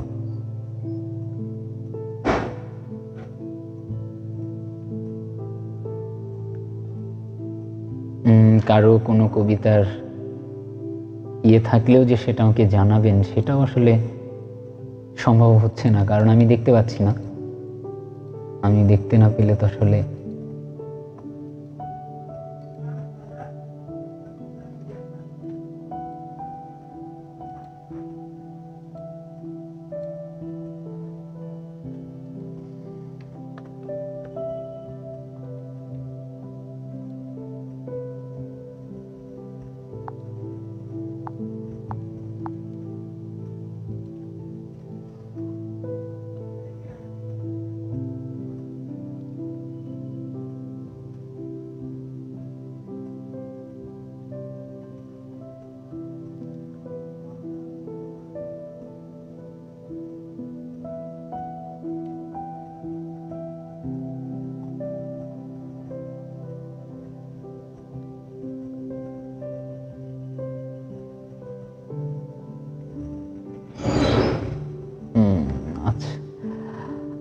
আচ্ছা, আমি শেষ করব।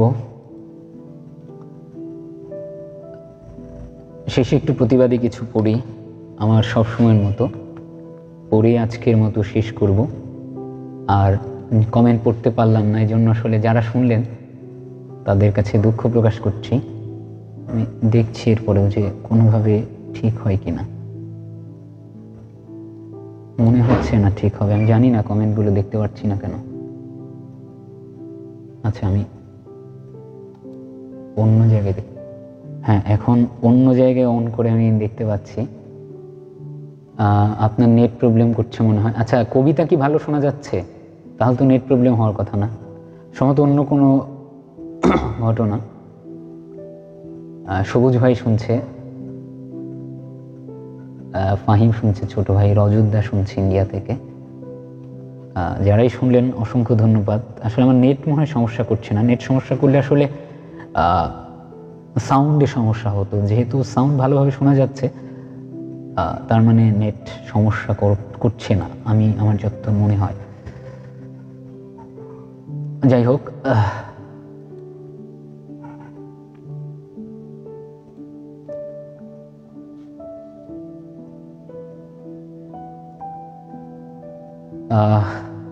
আমার মনে হচ্ছে না নেট সমস্যা করছে। আসলে নেট সমস্যা করছে না, এটা অন্য কোনো টেকনিক্যাল কিছু একটা সমস্যা হয়েছে হয়তো, যে কারণে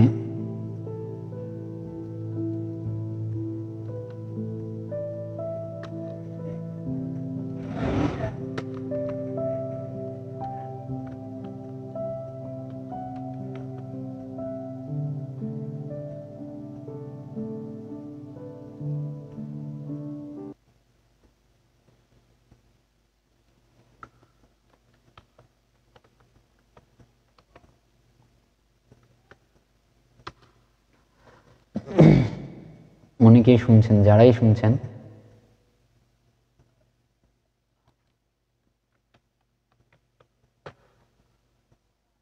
সকলকে অসংখ্য ধন্যবাদ।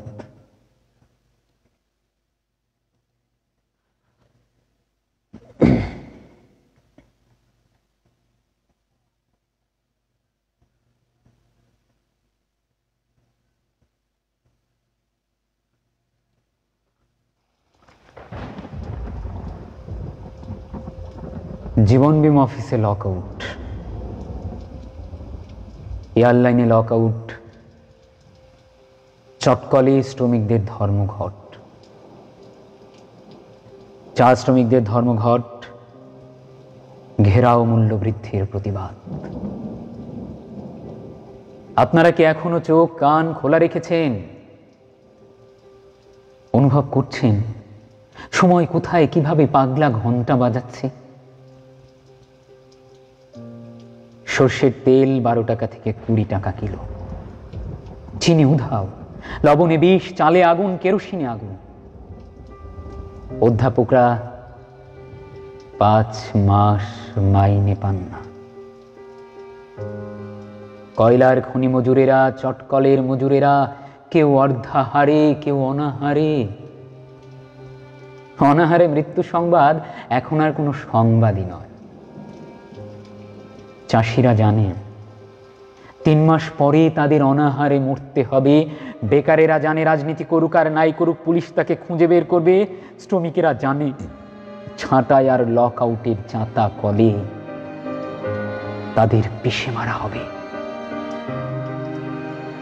শিক্ষকেরা জানে না সমস্ত দেশ এখন বানের জলে ভাসছে। হু হু করে বেড়ে চলেছে graduate, MA pass, engineer, doctor. বেকারদের সমস্যা বাড়ছে মহাজনের ঘরে চাষির দেনা, যা এখনই আকাশ স্পর্শ করবে। বাড়ছে কালোবাজার, তিমি মাছের চেয়েও প্রকাণ্ড যার হা। গাঙের সমতলের পলিমাটি এখন পাথরের চেয়েও রুক্ষ। সেখানে ফসল ফলে না, যা মাঠে ফলে তা ঘরে আসে না, রাতারাতি উধাও হয়ে যায়। কোথায় যায়, কোথায় যায়, কোথায় যায় তার উত্তর মেলে না। আর উত্তর মেলে না বলেই কান্নার গোঙানির শব্দগুলো স্তব্ধ হয়ে আসে। পুলিশের সাধ্য কি, মিলিটারির সাধ্য কি? এই কান্নার মিছিল, এই মিছিলের গর্জন গলা টিপে হত্যা করে। তোমরা আমাদের চোখ দুটো উপড়ে নিতে চাও, আমাদের জিভ ছিঁড়ে নিতে চাও, আমাদের ধর থেকে মুন্ডুগুলো খসিয়ে নিতে চাও, আমাদের ন্যাংটো করে শেয়াল কুকুরের সামনে ছুঁড়ে দিতে চাও। তাই হোক, মানুষ এখন আর মৃত্যুকে পরোয়া করে না, করে না।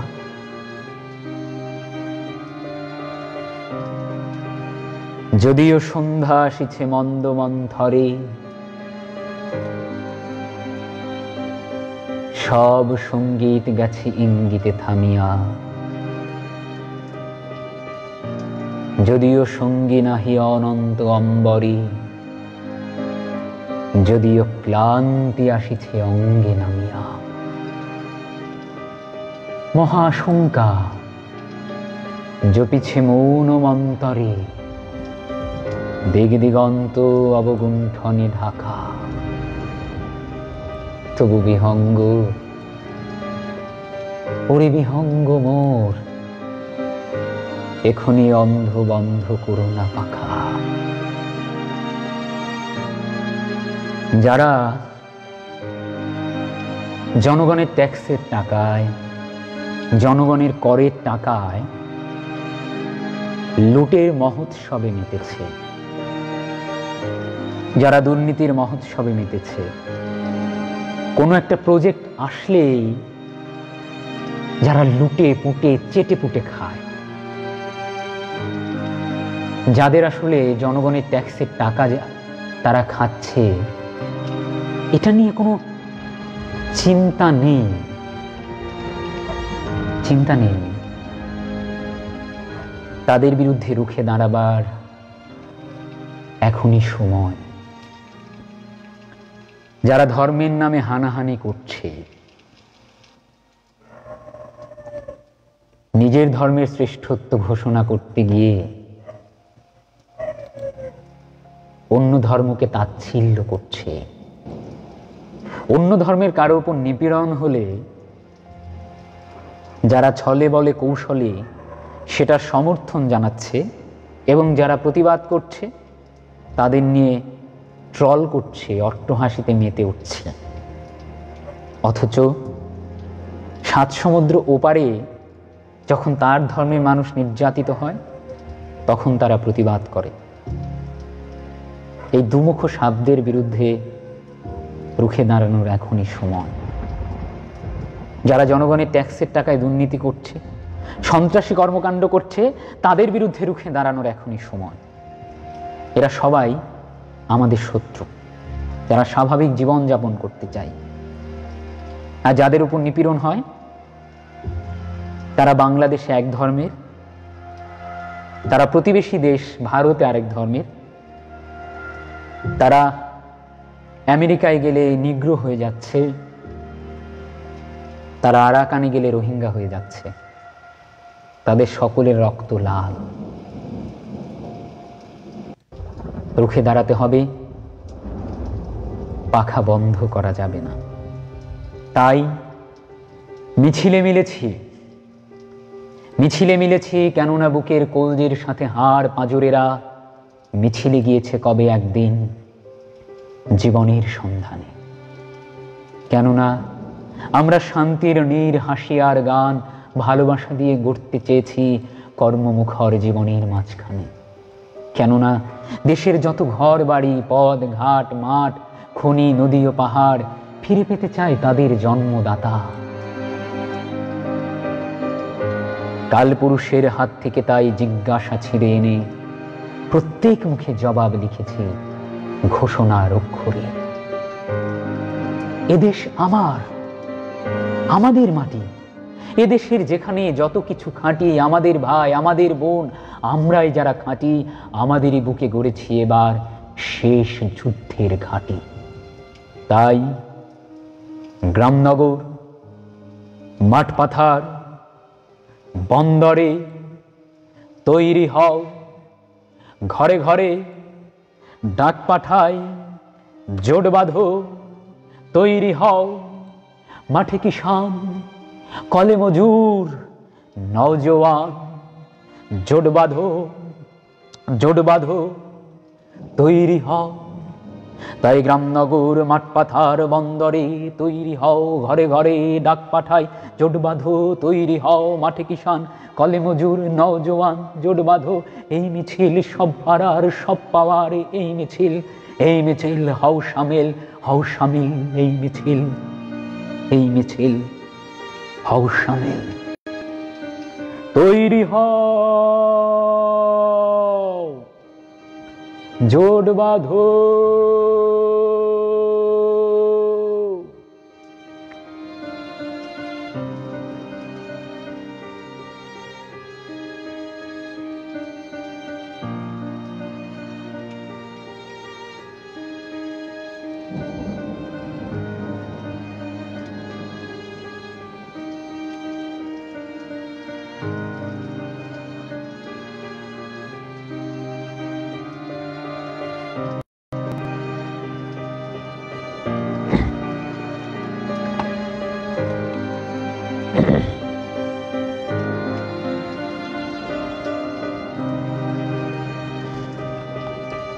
শেষ করব, প্রথমে যেসব কবিতা দিয়ে শুরু করেছিলাম সেই কবিতাগুলো আরো কয়েকটি ছোট ছোট কবিতা পড়ে আজকের মতো বিদায় নেব। ধর্মমোহ, অনেকেই নতুন করে যুক্ত হচ্ছে, সকলেরই শোনা দরকার, এই কবিতাগুলো পড়া দরকার, শোনা দরকার। সেই কবিতাটা পড়ছি আবার, রবীন্দ্রনাথ ঠাকুরের। ধর্মের বেশে মোহ এসে যারে ধরে, অন্ধ সেজন মরে আর শুধু মারে। নাস্তিক সেও পায় বিধাতার বর, ধার্মিকতার করে না আড়ম্বর। শ্রদ্ধা করিয়া জালে বুদ্ধির আলো, শাস্ত্রে মানে না, মানে মানুষের ভালো। বিধর্ম বলি মারে পর ধর্মেরে, নিজ ধর্মেরে অপমান করি ফিরে। পিতার নামিতে হানে তার সন্তানে, আচার লইয়া বিচার নাহিক জানে। পূজাগৃহে তোলে রক্ত মাখানো ধ্বজা, দেবতার নামে এ যে শয়তান ভজা। অনেক যুগের লজ্জা ও লাঞ্ছনা, বর্বরতার বিকার বিড়ম্বনা। ধর্মের মাঝে আশ্রয় দিল যারা, আবর্জনায় রচে তারা নিজ কারা। প্রলয়ের ওই শুনি শৃঙ্খধ্বনি, মহাকাল আসিল ওই সম্মার জনি। ধর্মের বেশে মোহ এসে যারে ধরে, অন্ধ সেজন মারে আর শুধু মরে। মানুষ মানুষের জন্য জীবন জীবনের জন্য, মানুষের জন্য ধর্ম এসেছে, ধর্মের জন্য মানুষ নয়। ধর্মের নামে ছোট মানসিক বিকৃতি তা যেন আমাদের গ্রাস না করে। খুব ছোট্ট একটা বিষয়, বাংলাদেশ ক্রিকেট দল নিয়েই বলি। দেশে তো সংখ্যালঘু নিপীড়ন হলোই, কিন্তু যখন সেই কোরআন অবমাননাকারী একজন তথাকথিত মুসলিম ধর্মাবলম্বী বের হলো, হিন্দুরা কি সাহস পেয়েছে সারা দেশে হামলা করতে? পায়নি।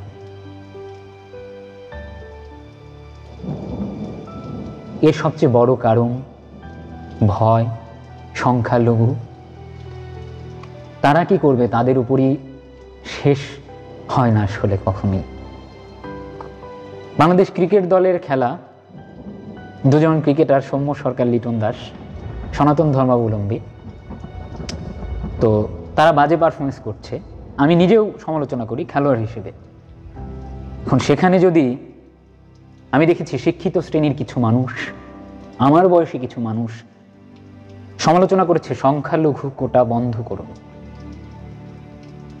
এরা আসলে মানুষ না মানে কোন ধরনের জীব সেটা নিয়ে আমার দ্বিধা।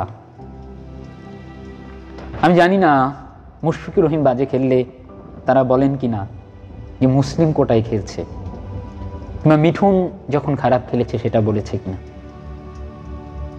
এগুলো খুব বাজে চর্চা।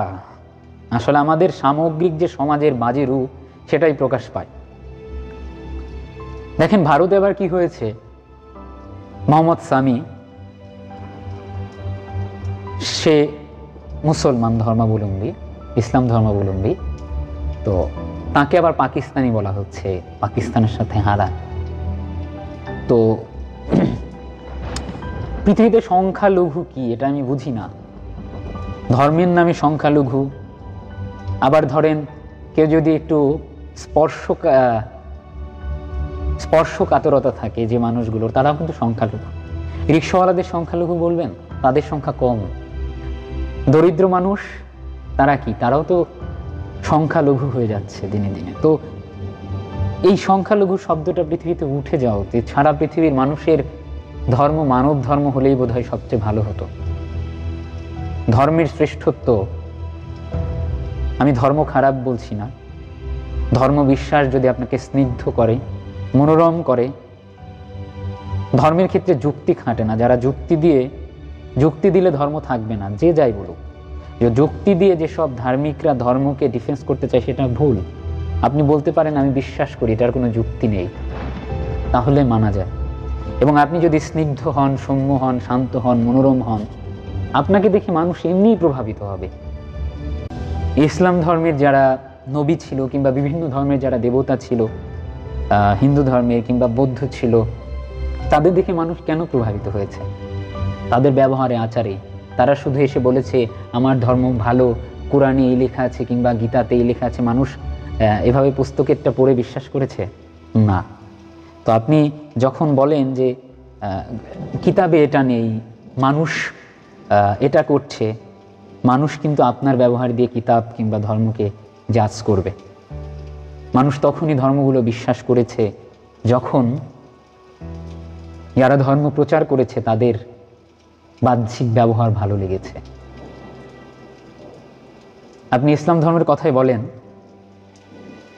নবী কখনো যুদ্ধের বাইরে কোনো শত্রুকে অপকার করেন। আর আপনারা সামান্য বিষয় নিয়ে শুধু ধর্ম অবমাননা হয়। এক দেশে ইসলাম অবমাননা হয়, আরেক দেশে সনাতন ধর্ম অবমাননা হয়। অবমাননা আসলে বিষয়টা আমি বুঝি না। এই কথাগুলো অপ্রাসঙ্গিক, কিন্তু বলছি। অনেকদিন পর লাইভে আসলাম, কথাগুলো বলতে পারি না। আর আমি স্পর্শকাত মানে অনুভূতিপ্রবণ মানুষ, রিয়্যাক্ট করে ফেলি, ফেসবুক ডিঅ্যাক্টিভ করে দিই। লাইভটা করার জন্য ফেসবুকে এসেছি, আবার চলে আসি, যে রিয়্যাক্ট না দেখিয়ে থাকতে পারি না। আপনি যদি অবমাননার মামলায় হয়, তাহলে একজন কবি লিখেছিলেন সাইদ জামিল, যে বিভিন্ন ধর্মের নবী কিংবা প্রফেট, দেবতা, তাদের নামে সবার আগে অবমাননার মামলা হওয়া উচিত। কারণ তারা তাদের প্রচলিত ধর্ম, বাপদাদার ধর্মকে মানেননি। তারা যুক্তি দিয়ে কিংবা কোরআন হোক, গীতা, তারা তখন দেখেছে এই ধর্মটা ভালো, মানুষ এটা থেকে প্রভাবিত হয়েছে, তাদের বিরুদ্ধে মামলা করেছে। এগুলো আসলে খুব বাজে ব্যাপার, এই কথাগুলো বলা উচিত না, কিন্তু বললাম। গাই সাম্যের গান, মানুষের চেয়ে বড় কিছু নাই, নহে কিছু মহিয়ান। নাই দেশ কাল পাত্রের ভেদ, অভেদ ধর্ম জাতি, সব দেশে সব কালে, ঘরে ঘরে তিনি মানুষের জ্ঞাতি। শুধু কবিতার জন্য এই জন্ম, শুধু কবিতার জন্য কিছু খেলা, শুধু কবিতার জন্য একা হিম সন্ধে বেলা, ভুবন পেরিয়ে আসা। আমার কথায় কেউ মনক্ষুণ্ণ হলে ক্ষমা সুন্দর দৃষ্টিতে দেখবেন। আমি আসলে ভেতরে ক্ষোভটা রাখতে পারিনি, অনেকদিন পর লাইভে আসলাম।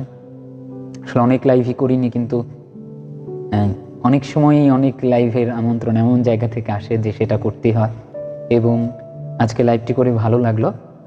অনেকেই শুনেছেন শেষ পর্যন্ত এসে, অনেক গুণী মানুষ শুনেছেন।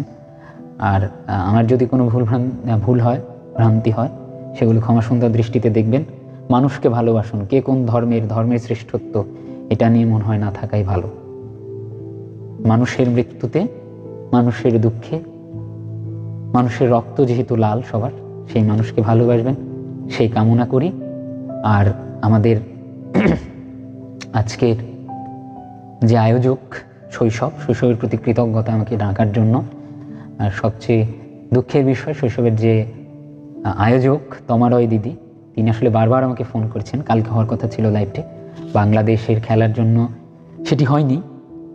তো তিনি আজকে থাকতে পারেননি। তার যে দুর্ঘটনা ঘটেছে, তার হাত ভেঙে গেছে, তার জন্য সবাই আশীর্বাদ করবেন, দোয়া করবেন। আমার জন্য আশীর্বাদ করবেন, দোয়া করবেন। মানুষকে যেন ভালোবাসতে পারি, মানুষের পাশে থাকতে পারি, এবং সাদাকে সাদা, কালোকে কালো বলতে পারি। আপনাদের জন্য একই কামনা থাকবে। সকলে ভালো থাকবেন, সুস্থ থাকবেন। আজকের মতো বিদায়, শুভরাত্রি।